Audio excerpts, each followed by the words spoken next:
kita mula, diingatkan pada semua untuk kita boleh siapa-siapa yang ada buku catatan boleh catat kan perkongsian pada petang ni.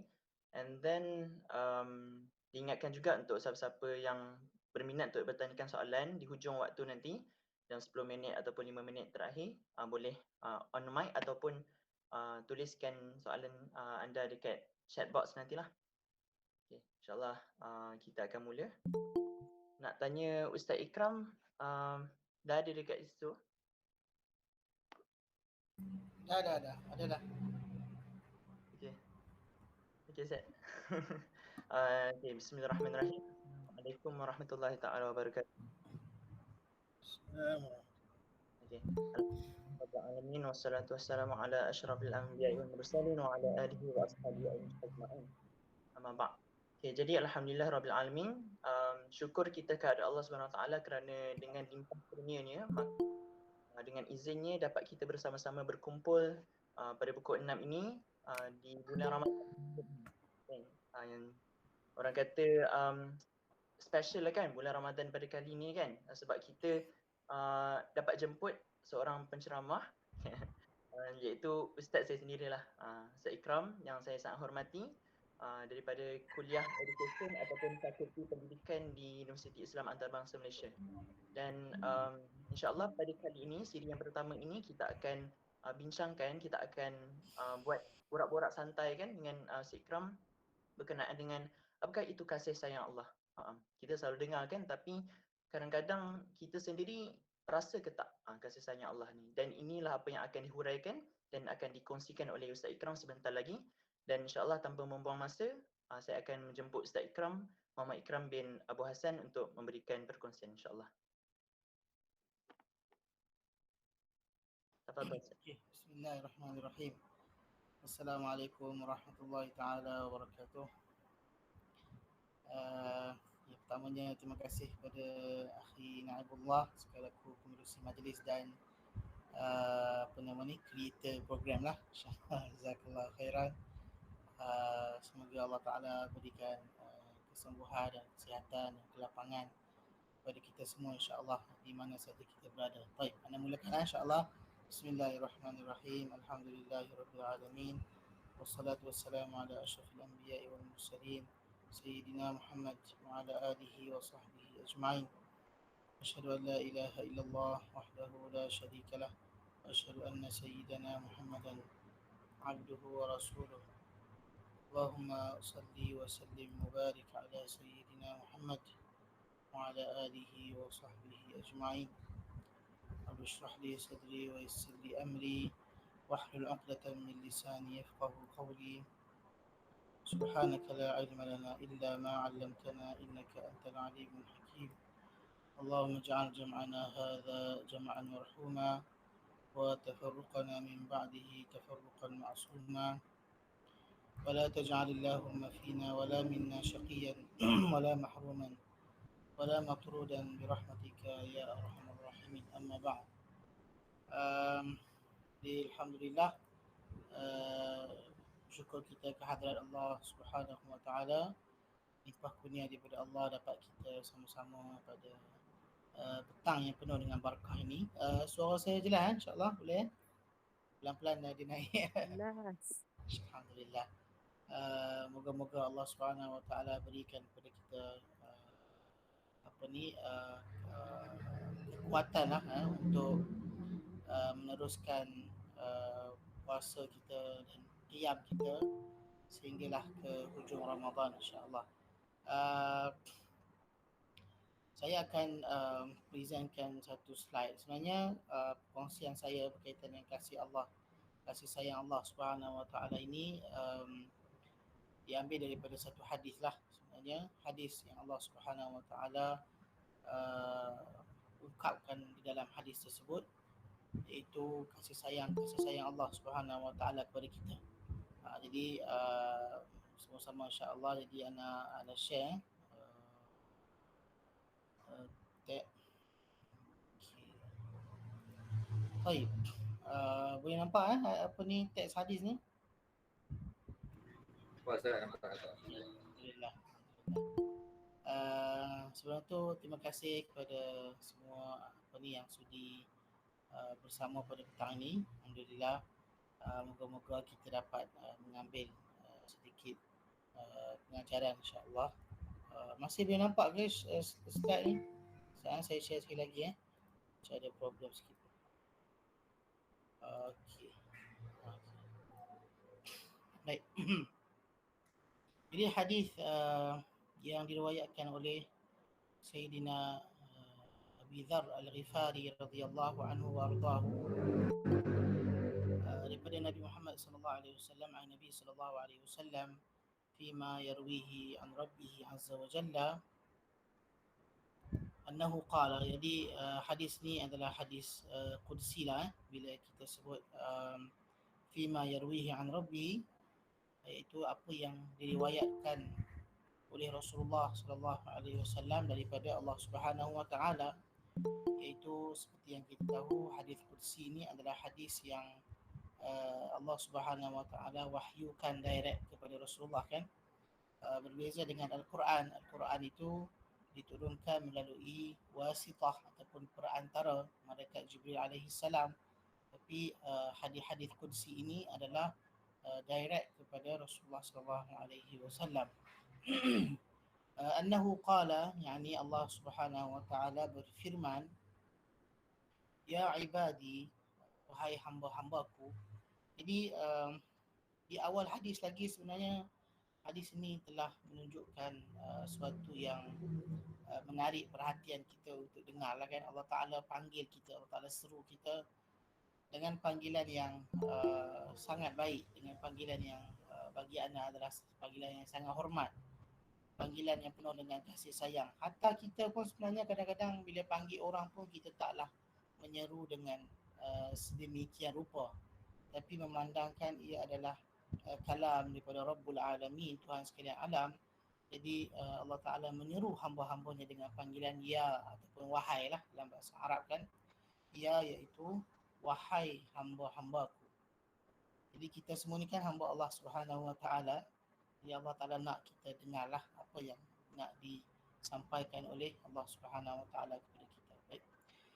Yang pertama adalah hadis ini juga terbahagi kepada beberapa bahagian. Iaitu bahagian pertama adalah berkaitan dengan kezaliman. Jadi Allah Ta'ala haramkan kezaliman.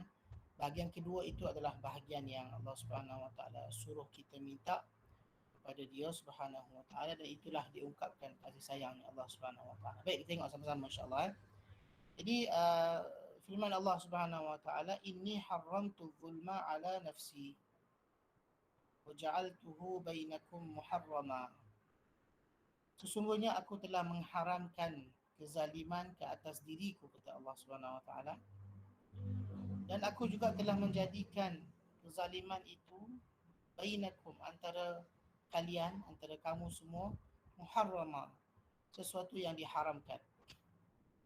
Jadi Allah Ta'ala bagi tahu, Allah Ta'ala haramkan ke atas dia kezaliman. Jadi itu sebenarnya satu dalam syarah hadis ni, suatu bentuk kasih sayang Allah Subhanahu wa taala, iaitu Allah Ta'ala maha berkuasa, maha bijaksana, maha hebat, maha menciptakan semua makhluk. Namun begitu Allah Subhanahu wa taala juga meletakkan baginya tidak akan zalim terhadap makhluknya, terhadap sesiapa pun. Jadi bila kita dengar Allah Ta'ala tidak menzalimi sesiapa, sebenarnya suatu perasaan yang menghadirkan perasaan yang tenang. Sebab kita nak berpaut kepada manusia kan. Manusia mungkin hari ni baik, esok dah tak baik. Hari ni kawan, esok lawan. Hari ni baik, esok jahat kan. Hari ni rasa macam rapat, esok dah terasa hati. Jadi mungkin dia perlakukan sesuatu yang di luar kebiasaan dia lah kan. Sepatutnya jadi baik apa semua, tapi tengok-tengok dah bergaduh, dah merajuk, akhirnya mungkin berlaku zalim lah, hak pun tak diberikan. Tapi Allah Subhanahu wa taala mengharamkan kezaliman ke atas dirinya. Maka sebaik-baik tempat untuk kita bergantung adalah Allah Subhanahu wa taala, kerana dia tidak menzalimi hamba-hambanya kan. Even walaupun kita dizalimi di dunia, di akhirat Allah Subhanahu wa taala mungkin Allah Ta'ala confirm akan balas balik, Allah Ta'ala akan bagi balik hak kita kan.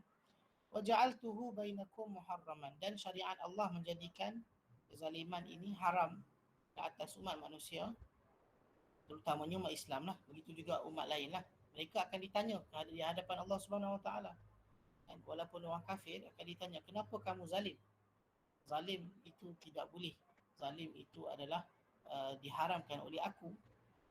Kenapa kamu berlaku zalim kan terhadap manusia? Fala tazalamu, janganlah kalian saling zalim menzalimi antara satu sama lain. Baik, itu bahagian pertama hadis. Bahagian kedua yang lagi kita nampak jelas tentang kasih sayang Allah Subhanahu Wa Taala. Allah Taala panggil lagi setiap suatu setiap kita kata nak masuk bahagian yang baru, Allah Taala panggil.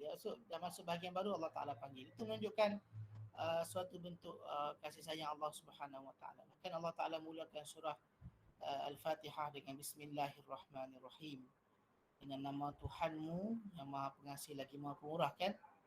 Jadi kata ulama dalam tafsir, kenapa Allah Ta'ala mulakan dengan Maha Pengasih dan Maha Pemurah? Sifat, kenapa sifat itu?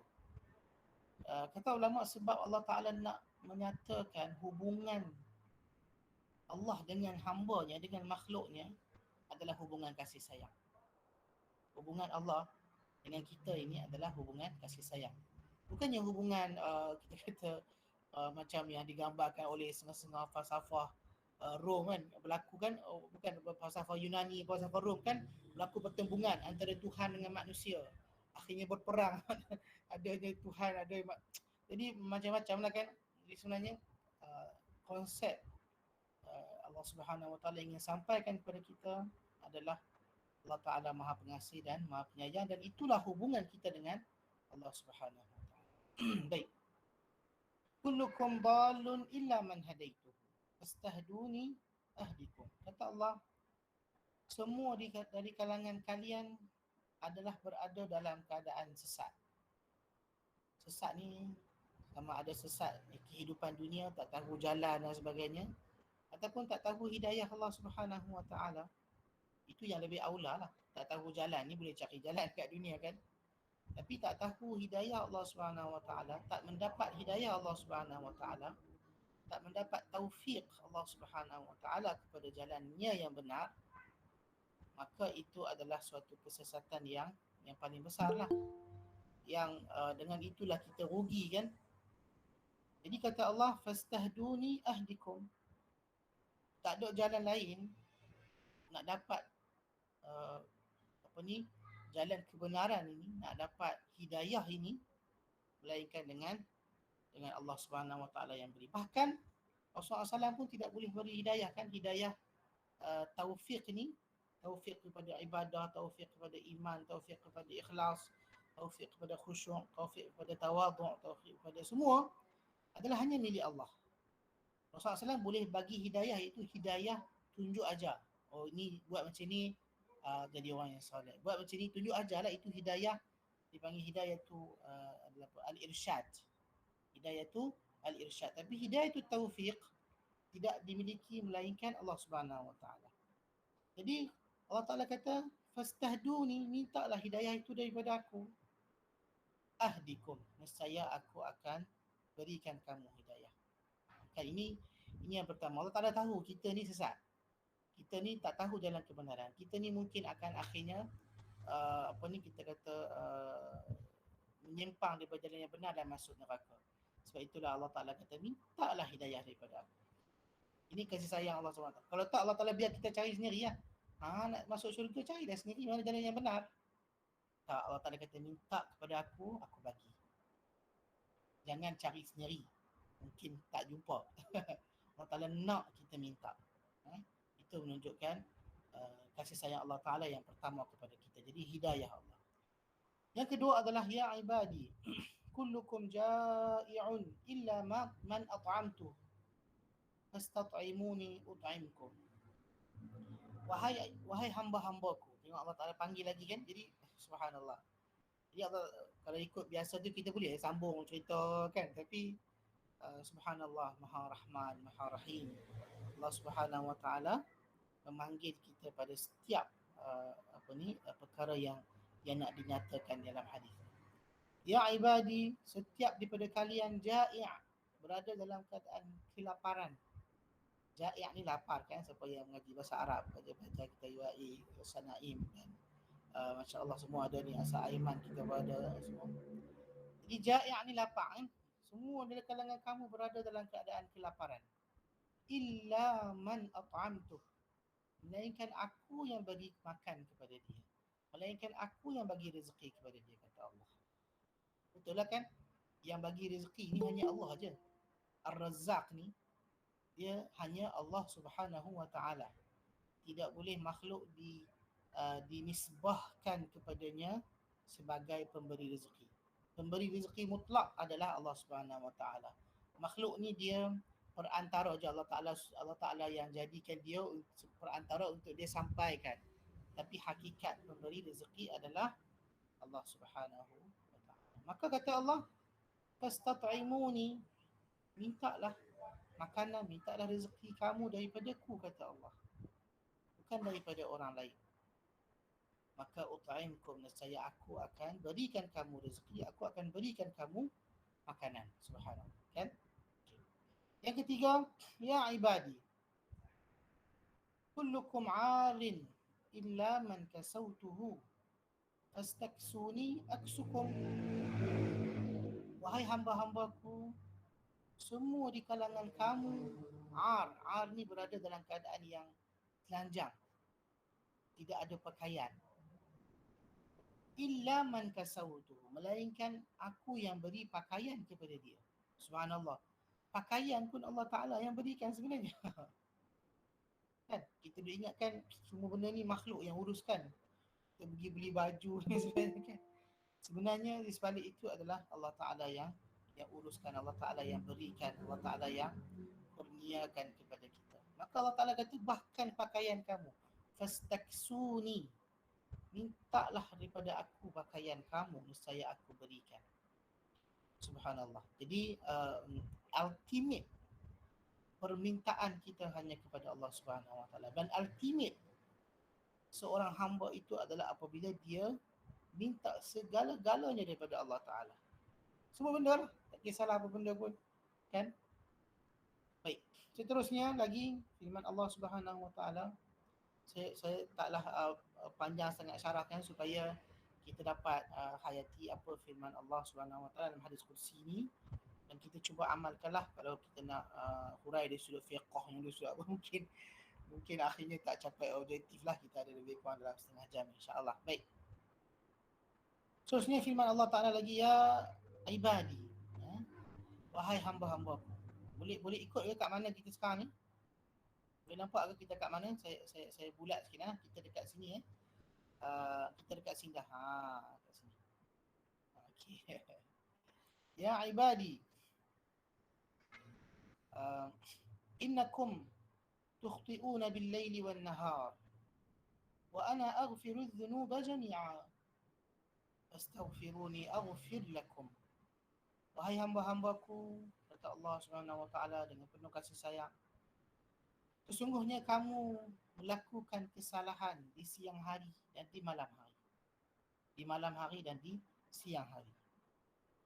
Wa ana aghfiru adh-dhunuba jami'a, dan aku mengampuni semua kesalahan-kesalahan itu, semua dosa-dosa itu. Maka mintalah keampunan, mintalah keampunan daripada kesalahan-kesalahan yang kamu lakukan itu, nescaya aku ampunkan kamu. Jadi kan kita ni tak terlepas daripada buat dosa, daripada tersalah, daripada tersilap, daripada tak sengaja, daripada melakukan dosa dan sebagainya, kan. Manusia, kullu bani Adam khata', kata Nabi SAW, setiap anak Adam itu adalah orang yang melakukan kesalahan-kesalahan, kan.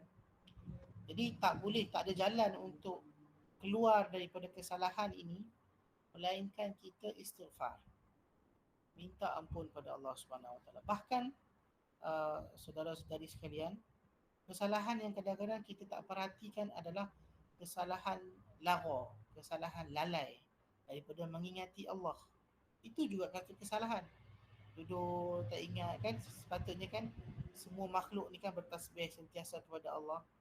Jadi kalau kita duduk dalam keadaan tidak ada zikir, tidak ada tasbih, tidak ada baca Quran ke, tidak ada apa-apa, maka itu juga satu kesalahan, suatu yang melalaikan kita daripada mengingati Allah Subhanahu wa taala. Jalan dia nak macam nak selamat ni. Sentiasa ingat istighfar kepada Allah Subhanahu wa taala. Jadi Allah Taala taklah minta kita jangan buat salah. Apa ni kalau kita lah kan manusia kan, setiap kali orang nak buat salah mesti mungkin kita marah ataupun kita tegur. Jangan buat. Berhenti, stop dan sebagainya kan. Tapi maha rahimnya Allah Subhanahu wa taala. Dia kata kamu mesti akan buat kesalahan. So jalannya adalah minta ampun kepada aku. Aku akan ampunkan. No problem, no worries. Sebab kata orang putih lah kan. Seterusnya lagi firman Allah Subhanahu wa taala, ya ibadi innakum lan tablughu durri fatadurruni walan tablughu naf'i fatanfa'uni. Wahai hamba-hambaku, ketahuilah hakikat ini. Ini saya tambahlah hakikat manfaat dan mudarat ini. Sesungguhnya firman Allah, kamu sama sekali tidak dapat melakukan apa-apa yang boleh memburukkan aku. Kamu takkan boleh buat sesuatu yang beri efek kepada aku, sama ada dengan baik ataupun buruk. Kita buatlah tara mana pun, tidak ada mudaratnya kepada Allah. Dosa setinggi gunung, seluas langit dan bumi, sepenuh pasir di lautan, sikit pun tidak bagi efek kepada Allah Subhanahu wa taala, bagi mudarat kepada Allah Subhanahu wa taala. Bahkan juga walan tablughu naf'i, kamu juga tidak akan dapat memberi manfaat kepada aku.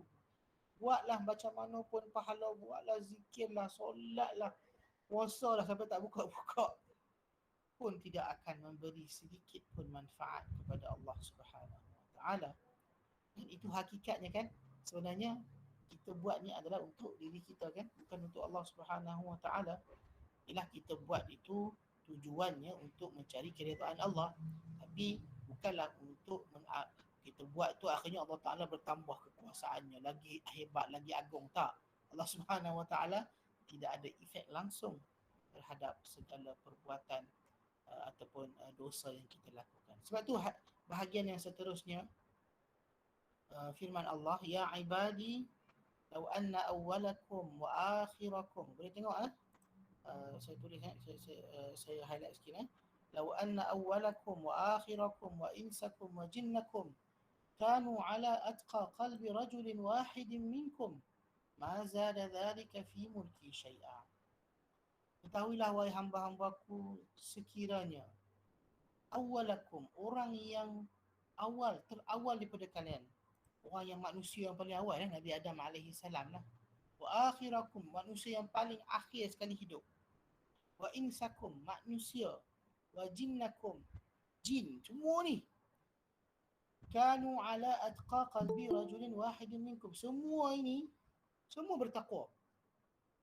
Semua ada seorang yang paling bertakwa. Kita kata Nabi Muhammad SAW lah contohnya kan, yang paling bertakwa di kalangan manusia kan.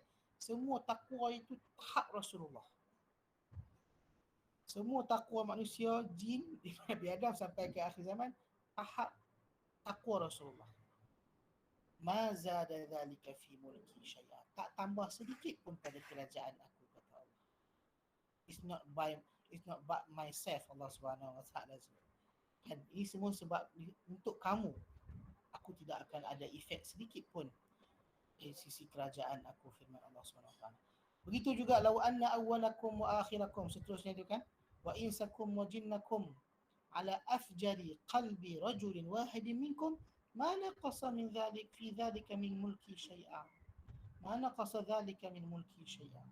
Kalaulah manusia yang paling awal daripada kalangan kamu dan yang paling akhir, jin, semuanya paling jahat. Katalah paling jahat siapa? Fir'aun. Katalah kan, Fir'aun yang paling jahat, bapak dia sekali jahat ni, ataupun Abu Jahal. Semua kita ni jahat seperti Abu Jahal. Ataupun jahat semua sama level macam Fir'aun. Ma naqasa min dhalika mulki syai'a. Sedikit pun tidak kurang pada kerajaan aku, kata Allah. So tak ada yang efek kepada Allah SWT. Kan? So jangan ingat kita kita buat ni, Allah Ta'ala akan bila kita once kita buat sesuatu, Allah Ta'ala akan bertambah kerajaannya, bertambah kekuasaannya, bertambah kita kata keagungannya, kan? Ya ibadi, begitu juga yang seterusnya. Lau anna awwalakum wa akhirakum wa insakum wa jinnakum qamu fi sa'idin wahidin fasa'aluni fa'a'taitu kulla wahidin mas'alatahu ma naqasa dhalika mimma 'indi illa kama yanqusul mikhyatu idza udkhila al-bahr. Wahai hamba-hambaku, lagi wahai hamba-aku, kan berapa kali Allah Ta'ala sebut dalam hadis ini. Sekiranya manusia yang paling awal daripada kamu, manusia yang paling akhir daripada kalangan kamu, jin, semua bangsa jin daripada awal sampai ke hujung, qamu fi sa'idin wahid, berdiri, semua duduk satu tempat, satu kawasan, katalah pada mahsyar ataupun kat mana kat dunia ni yang boleh kumpul semua bilangan berbilion-bilion itu, kan, ataupun kan satu tempat, kan. Semua dihidupkan Allah Ta'ala, semua dikumpul satu tempat, manusia dan jin, semuanya minta sesuatu hajat daripada aku, kata Allah. Semua ada hajat, kan. Yang ni nak sihat, yang ni nak rezeki banyak, yang ni nak lulus periksa, yang ni nak kahwin dengan orang tu, yang ni macam-macam lah, kan. Allahu Akbar. Semua itu minta kepada Allah, dan aku fa'a'taitu kulla wahidin mas'alatah, aku berikan setiap daripada kalangan mereka itu apa yang dia minta, semua dapat apa yang dia minta. Ma naqasa bidzalika mimma 'indi, tidak kurang sedikit pun apa yang ada di sisi aku, kata Allah. Tak ada apa yang kurang di sisi aku.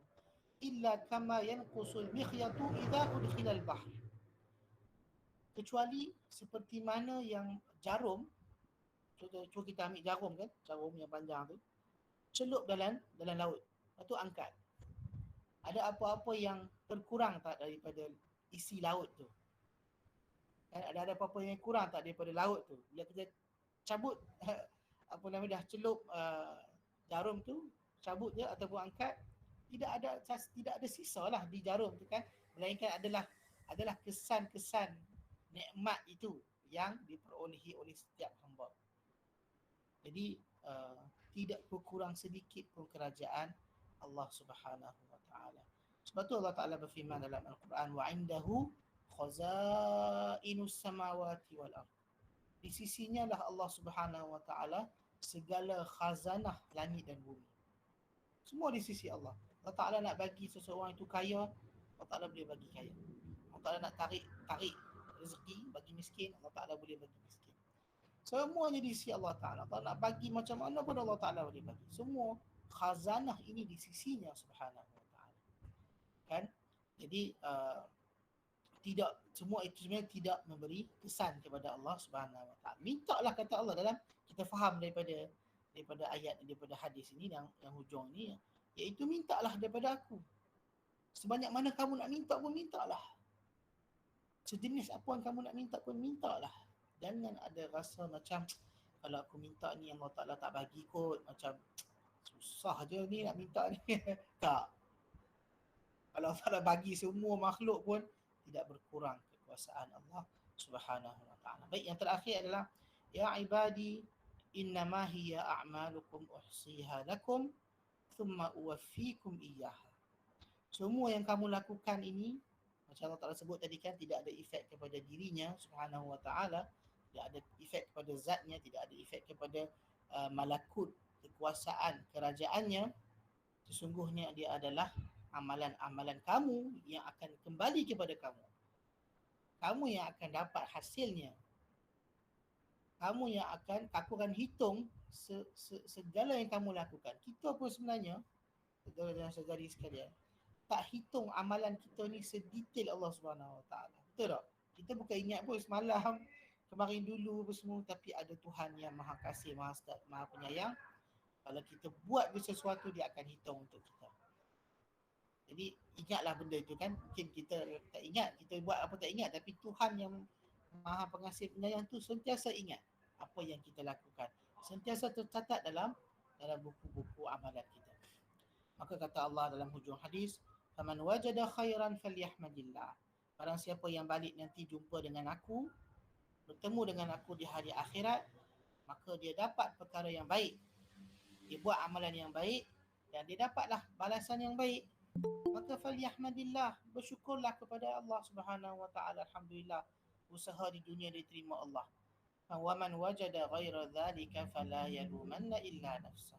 Barang siapa yang melakukan sesuatu yang mana bila dia tengok dekat akhirat nanti dia dapat balasan buruk terhadapnya, maka janganlah dia salahkan sesiapa melainkan dirinya sendiri, sebab amalan dia hanya efek kepada diri dia sendiri. Wallahu alam. Itulah hadis saudara dan saudari sekalian, hadis yang ke 25 kalau tak silap daripada himpunan hadis 40 Imam Nawawi, riwayat Imam Muslim rahimahullah, yang mana mengajar kita tentang kebergantungan kita pada Allah, kasih sayang Allah Subhanahu wa taala kepada kita, nak kita minta, nak kita harap, nak kita doa, nak kita minta, walaupun sebesar-besar benda yang kita tak boleh nak imagine benda tu Allah Ta'ala akan bagi, maka nescaya Allah Ta'ala tidak akan berkurang sedikit pun sekiranya dia bagi kepada kita. Wallahu a'lam. Saya rasa itu perkongsian saya, lebih kurang dalam setengah jam yang diberikan. Wabillahi taufiq wal hidayah. Diserahkan balik kepada Ustaz Naimullah. Barakallahu fiik. Ya, alhamdulillah. Terima kasih Ustaz Ikram atas perkongsian tadi. Mungkin saya ada beberapa poin yang ingin saya simpulkan daripada perkongsian Ustaz. Lebih kurang setengah jam tadi. Okay, jadi yang pertamanya iaitu kita sebagai manusia dan hamba Allah Subhanahu Wa Taala seharusnya dan wajib untuk kita menyedari akan kasih sayang Allah terhadap hamba-Nya. Kita ni hamba dan siapa lagi yang ingin kita gantungkan melainkan kepada Allah Subhanahu Wa Taala. Yang kedua, kita manusia ni tiada apa-apa kan, melainkan apa yang Allah Subhanahu Wa Taala pinjamkan kita terhadap di dunia ini, dan kita akan dipertanggungjawabkan terhadapnya, baik tubuh badan, harta, pasangan dan sebagainya. Dan yang ketiga, kita perlu ingat yang Allah ni Maha Kaya. Yang macam Ustaz kata tadi, jangan pernah malu dan malas untuk nak meminta pada Allah. Sebab Allah Subhanahu Wa Taala sendiri yang kata dalam hadis ni tadi, mintalah pada aku kan. Jadi siapa kita ni nak sombong pada Allah, kan, nak buat semua sendiri, nak buat keputusan sendiri kan. Dan untuk yang terakhir, di akhirnya nanti di akhirat kelak kan, kita janganlah salahkan sesiapa jikalau kita sebab kita semua ni akan menerima kesan daripada perbuatan kita kan. Jadi sebenarnya sedar tak sedar, hari berlalu pergi, bangkitnya kita daripada tidur, itu semua adalah peluang yang Allah Subhanahu Taala berikan untuk kita sebagai hamba berubah dan menjadi yang lebih baik dan bertaubat kepadanya, insya-Allah. Jadi itu saja kot perkongsian pada kali ini. InsyaAllah di minggu depan kita akan ada siri yang kedua, perkongsian daripada para asatizah kita yang lain, dan juga topik yang lain, insyaAllah. Jadi bagi sesiapa yang ada kemusykilan boleh PM tepi lepas ni. Dan sekali lagi saya nak ucapkan terima kasih pada Ustaz Muhammad Ikram bin Abu Hassan atas perkongsian yang dibuat sebentar tadi. Terima kasih Ustaz. Sama-sama, alhamdulillah, jazakumullah khairan. Okey. Jadi itu saja. Mungkin boleh ambil gambar sekejap Ustaz. Satu gambar je Ustaz. Okey. Tak apa. Bagi siapa yang nak buka kamera boleh. Aiman buka lah Aiman. Share Aiman. Man buka man. Anak ke? Iyalah, lagi. Ya. Yang satu 15 saat Ustaz. Sekejap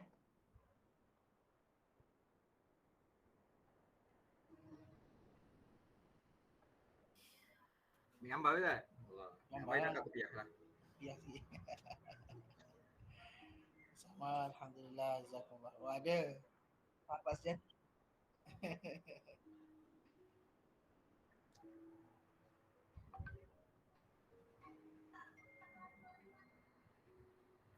Mantap. Terima kasih, jazakumullah khairan, barakallah. Oh ya, bisa jazakallah khairan ala syaraf. Terima kasih Naimullah, jumpa sama. Terima kasih Ustaz. Terima kasih. Saya dah kenyang dah, alhamdulillah. Assalamualaikum.